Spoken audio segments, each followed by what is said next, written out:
नमस्कार, स्वागत है आपका न्यूज 80 पर। मैं हूं आपके साथ राहुल राणा। दोस्तों, एक चर्चा आज मैं आपके बीच करना चाहता हूं। उत्तर प्रदेश की 2027 के विधानसभा चुनाव से पहले जो सुसुवाहट इन दिनों होने लगी है, मैं बात कर रहा हूं आजम खान की उस चिट्ठी की जो इन दिनों सोशल मीडिया पर वायरल हो रही है।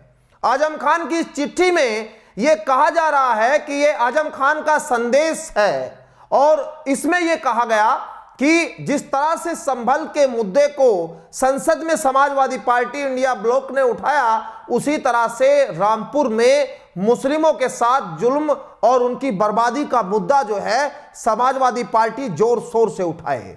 अब आप समझ रहे हैं कि 2027 के चुनाव से पहले इस चिट्ठी का क्या संदेश है। क्या एक तरह से समाजवादी पार्टी से नाराजगी जाहिर हो रही है इस चिट्ठी में, और जिस तरह से इस चिट्ठी में जिक्र किया गया है कि यहां पर मुस्लिमों की लीडरशिप का सवाल है। क्या आजम खान को मुसलमान आज भी उसी तरह से अपना लीडर मानता है जो एक लंबे वक्त तक मानता रहा। मैं इसलिए यह बात कह रहा हूं क्योंकि आजम खान को जिस तरह से रामपुर में चुनाव हराया गया, मुसलमानों ने ही उनका साथ नहीं दिया। क्या उत्तर प्रदेश का मुसलमान उनके साथ पूरी तरह से खड़ा हुआ है? अगर वाकई खड़ा हुआ है तो उपचुनाव में क्या हुआ? उपचुनाव में क्यों मुसलमान वोटर बटा?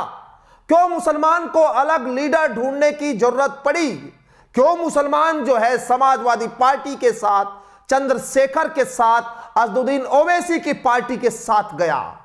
सवाल इसलिए वाजिब होता है दोस्तों क्योंकि जिस तरह से रामपुर की घटना और संभल की घटना को यहां एक माना जा रहा है, क्या वो वाकई एक घटना है भी? आज मैं तमाम इन पहलुओं पर अपना विश्लेषण में आपके बीच रखूंगा और आज मैं आपके सामने ये बताऊंगा कि आखिर क्या 2027 में इस चिट्ठी का संदेश जाने वाला है।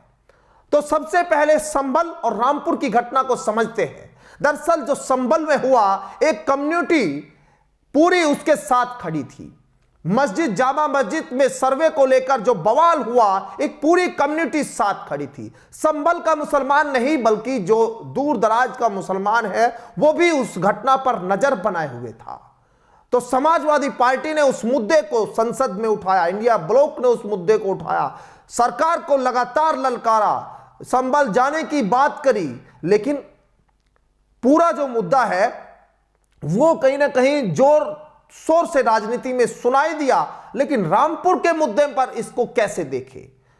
जिस तरह से आजम खान चाहते हैं कि आजम खान जिस तरह से ये चाहते हैं कि रामपुर का मुद्दा भी संसद में इसी जोर शोर के साथ उठे, तो आखिर इसमें और इसमें क्या एक साथ एक चीजें दिखाई दे रही है? ये इसलिए मैं पूछ रहा हूं क्योंकि रामपुर में मुसलमान जो है क्या आजम खान की लीडरशिप को एक्सेप्ट कर भी रहा है या फिर नहीं?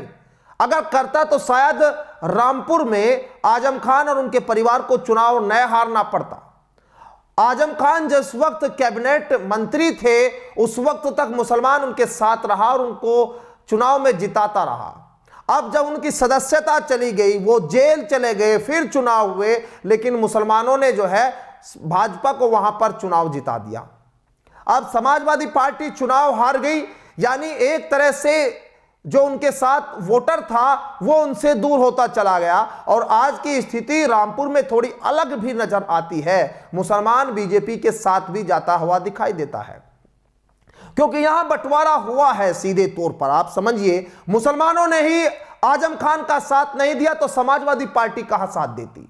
समाजवादी पार्टी संसद में इस मुद्दे को क्या आजम खान के परिवार के साथ जुल्म और बर्बादी के मुद्दे को उठाती? यह सवाल है अपने आप में, और आप इस पर गहनता से सोचिएगा कि क्या रामपुर का और संभल का मुद्दा आप एक समान मान सकते हैं?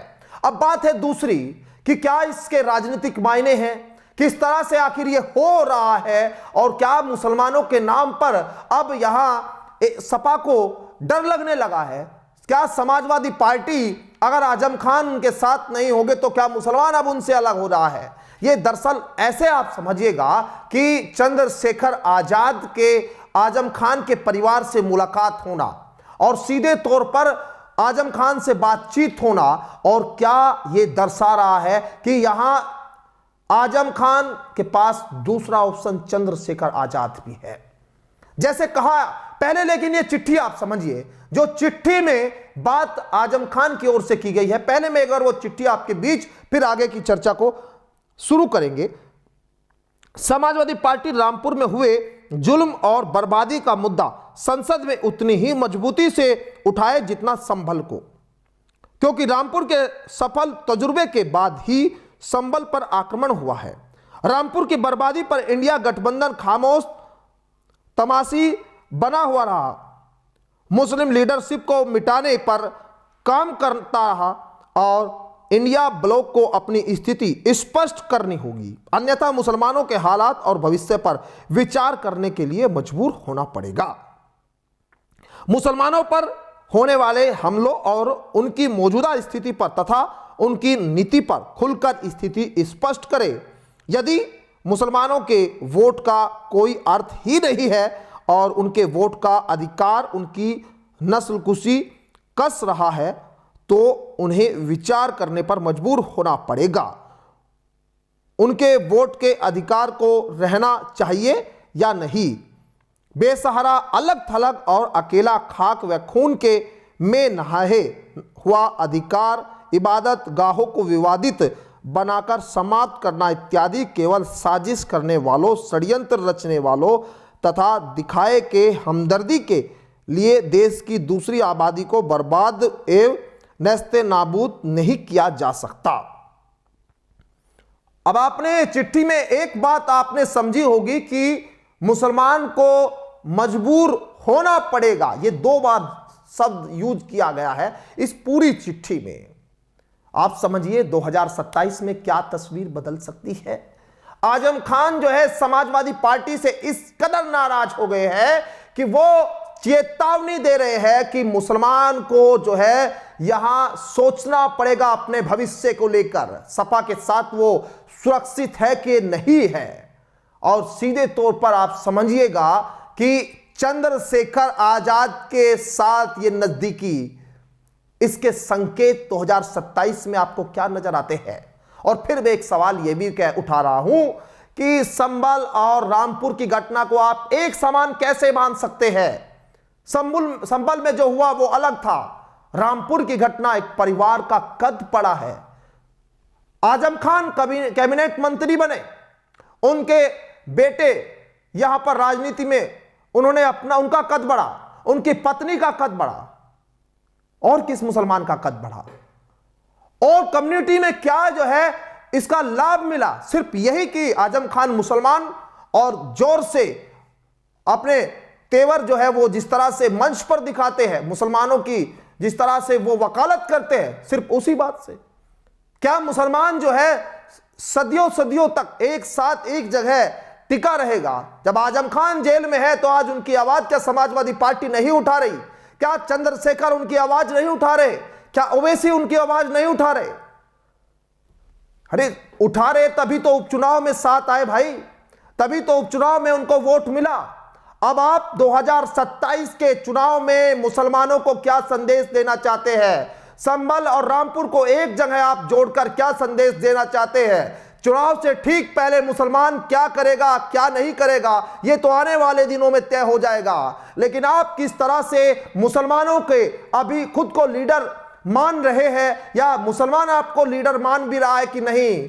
आजम खान इतना बड़ा मुद्दा मुसलमानों के लिए क्या चुनाव के वक्त होगा? ये तमाम वो सवाल है जो आने वाले दिनों में मुसलमान ही इसका जवाब देगा। लेकिन बात सिर्फ सियासत की इसलिए हो रही है, सुबहाट इसलिए हो रही है कि आजम खान का क्या समाजवादी पार्टी से मोह भंग हो गया है। इंडिया ब्लॉक क्या मुसलमानों की बात नहीं कर रहा?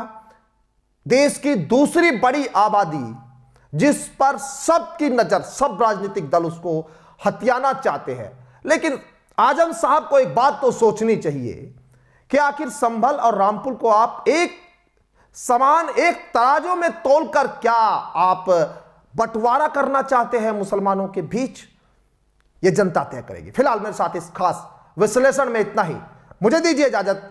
नमस्कार।